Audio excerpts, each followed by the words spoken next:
C'est un vrai casse-tête, Allah.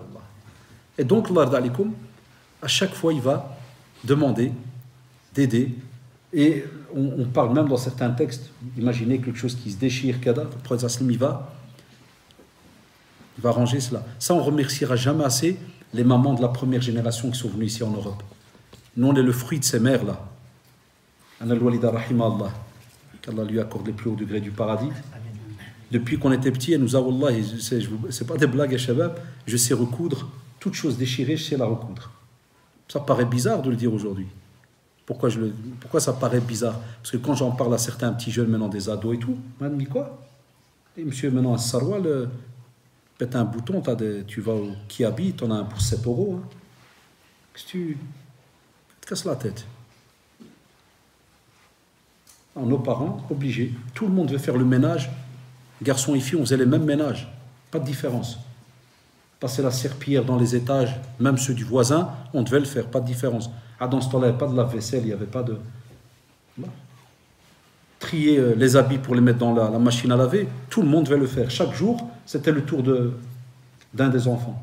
Tout ça pour que tu goûtes. Qu'est-ce que la réalité d'une journée? C'est quoi d'Ektamara? Il y a plein de gens, ils diminuent le travail de certaines personnes. Et là, le prophète ne l'a jamais fait. C'est pour ça qu'il vient, il demande est-ce que vous avez besoin d'aide.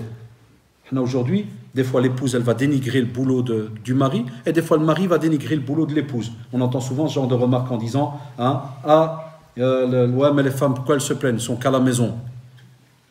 Elle va passer toi aussi une journée à la maison à dépoussiérer, courir à gauche, à droite.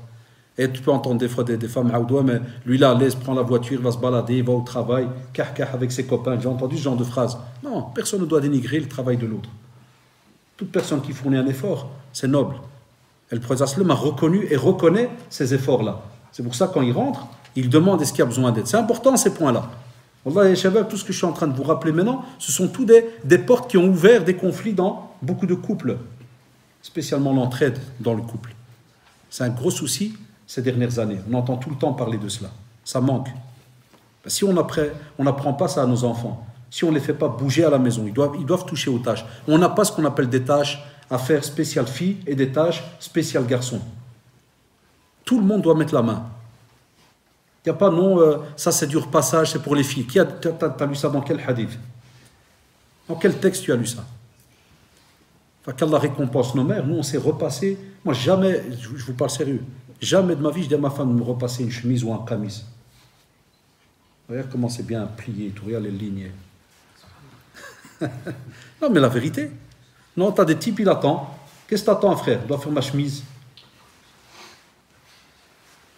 Quand je dis des types, je parle des fois même, ça peut arriver des cousins, des neveux. Et bouge, non, attends, parce que ma mère, elle va arriver, elle doit faire ma chemise. Et monsieur, comme un prince, il attend. Qu'est-ce que tu attends? Non, lève-toi, fais ta chemise. Là.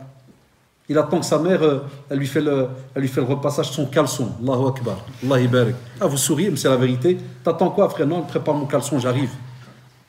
J'ai tout le temps, souvent entendu ça. Tu sonnes chez un peu. Non, attends, qu'est-ce qui se passe? Non, parce que je dois changer de sarwal, caleçon, tout le reste. Il y a ma mère fait plancha. C'est-à-dire le repassage, là, c'est le tangérois. Ça, oulala. Non. Arrivé à un certain âge, un ado, fini. Il n'y a plus ma mère, elle me repasse, ma mère, elle me fait. Fini. Il commence à se reposer petit à petit. Alors, imaginez alors le prophète, pourquoi il nous a laissé ces exemples, Yeshaba? La vérité, pourquoi?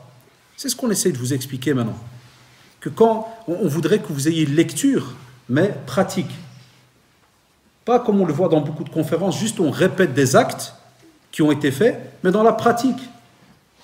C'est comme si on dirait, il y a les jeunes, à quoi servirait un dars comme celui-ci? Yallah, tu sors, tu pars à la maison, à quoi il sert?